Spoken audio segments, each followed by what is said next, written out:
I'm Marty Reyes, General Manager of Noonan Real Estate. Today I have the privilege of interviewing our principal and founder, Mike Noonan. Mike, welcome. Thank you.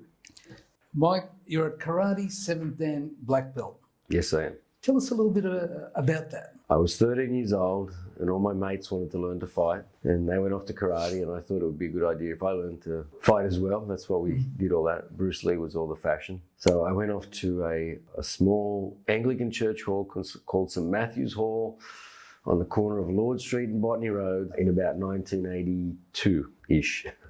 I think 81 or 82. I'd have to look that up. And started karate, and I fell in love with it. By the time I was 16, I had decided that I was going to go to Japan and that I was going to train karate very seriously. In 1985, the day after my HSC finished, I was on a plane. I'd saved up, scraped, begged, borrowed whatever I could from friends, mainly my parents, and extra work that I'd done to earn a few dollars. And I went to Japan. It was a very long trip those days. You flew into Tokyo and then I had to get right down to Kumamoto, which is in the Southern Island. So it was like a 24-hour thing for a kid. Looking back now, I was only 18, so I was a kid. Late that night, or the next night, wherever it was, 24 hours later, I knocked on this door, and the gentleman that opened the door said, "Oh, yeah, we had a letter that you were coming. I knew you were coming sometime in November," because it was November. He was my karate teacher. He was the top guy for what we do in the world. And I stayed, he had his house and dojo where they trained together, and I lived there for a while. Since that time, I've been back to Japan, I don't know, at least once a year for the last 38 years. So at least once, so at least 40 or 50 times I've been back. I competed when I was young, internationally. I used to enjoy fighting. I competed in different parts of the world. Still, I'm teaching karate 15 lessons a week at Peakhurst, at the Karate Institute. I don't know if we're the largest dojo in Australia, but we're certainly right up there. We're big. We're at about 350 students, and all we teach is karate. We don't have, it's not a gym, it's not all the other stuff. By God's grace, really, we've managed to build a huge student base, very dedicated people, and I take them to Japan reasonably often, and actually in this year in August we'll be off to Japan for a major tournament. So if you're interested in karate and you're local and you want to come around, you're more than welcome. We've got kids and adults there, a lot of adults too. And how long have you been doing karate?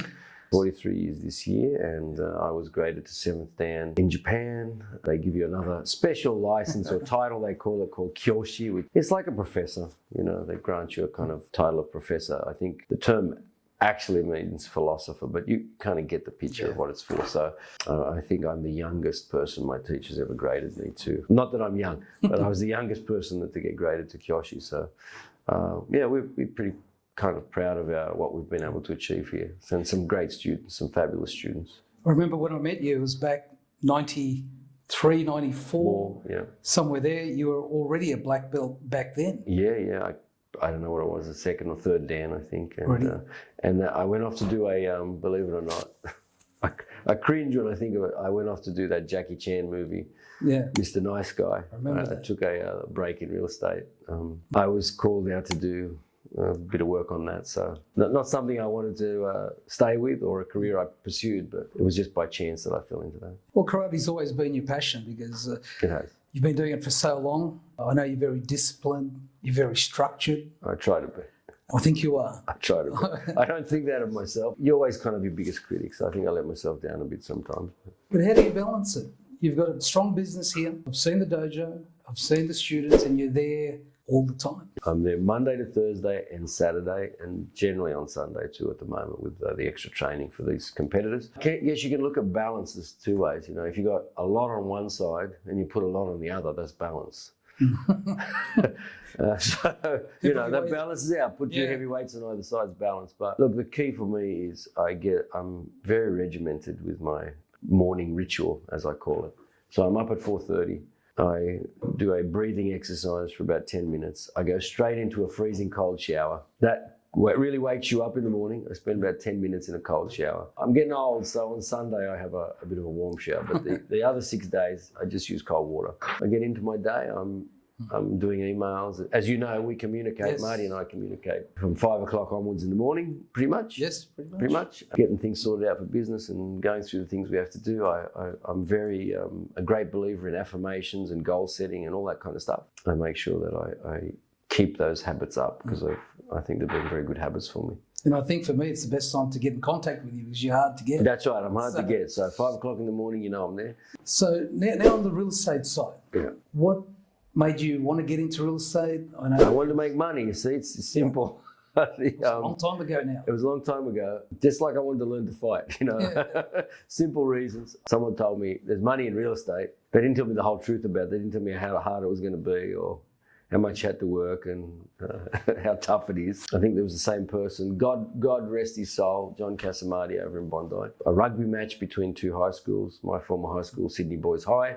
His son was playing for Scots, so we met and that's kicked off a relationship there.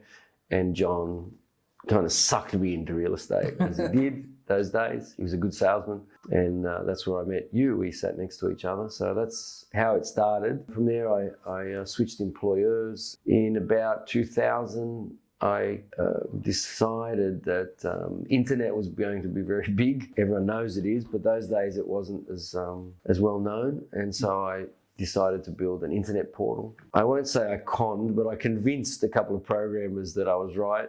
I didn't know. You could have fit, as my mentor says, you could have fit what I knew about, building websites on the head of a pin at the time. I knew nothing, but I had a go at it, and it was very successful. Just listed, ended up being one of the very large portal that was eventually sold to the Telstra subsidiary Census. But previous to that, we sold it to Trader Classified Media, a gentleman by the name of John McBain, and they were the largest classified advertisers in the world at that time. And that's when I checked out. And I stayed with Census for a couple of years. I was contracted, and I swore I would never get back into real estate. And as soon as my contract ended at Census, I jumped straight back into real estate. Yeah. So you bought a couple of rent rolls. I bought 3 offices, mortdale, Lugano and Oatley, a group by the name of Sanders Realty.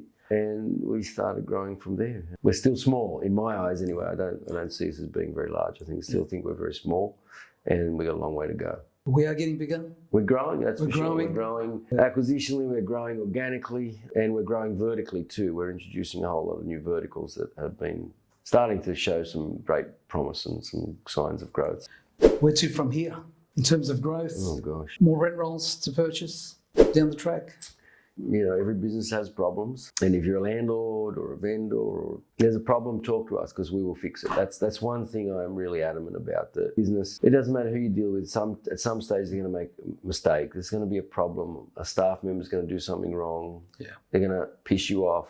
Something's not going to be right. But it's their willingness to admit fault and fix it that makes the difference. And I find that I have best relationships, interbusiness relationships with people that have a higher degree of honesty and are willing to just put their hand up and say, yep, we screwed up, but don't worry, we'll make it good. Some of our biggest landlords are our landlords for that reason. Some very, some people with a lot of property, not because we're perfect, but because we are very honest and we make good if there's anything wrong. And I'm not saying we're bad at what we do. We're very, very good at what we do. We have some great staff and very experienced people, but things happen, you can't avoid problems. Well, we've made a lot of changes in the last 4 years. One thing that you brought in place is the reviews. Have a look at our reviews. We're somewhere in the low 4s, and now we're at 4.9 with over 1,400 reviews. So we must be doing something right. Our team. We've made lots of changes that affect lots of people within the business, the staff.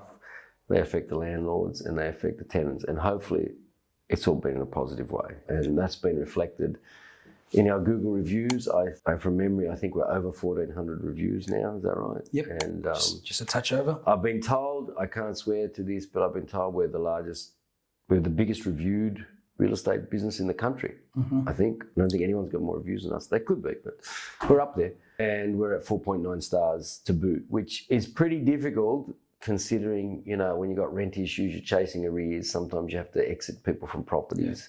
it's not easy to maintain that 4.9 stars. So we're obviously doing things right. We are working very hard. We are. And we're getting a lot of positive reviews there, and it's great feedback from not only landlords, but tenants, suppliers as well. Our staff like us.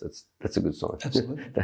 They stick around. Michael Noonan, thank you very much for the interview and your time. All right. Cheers. Cheers.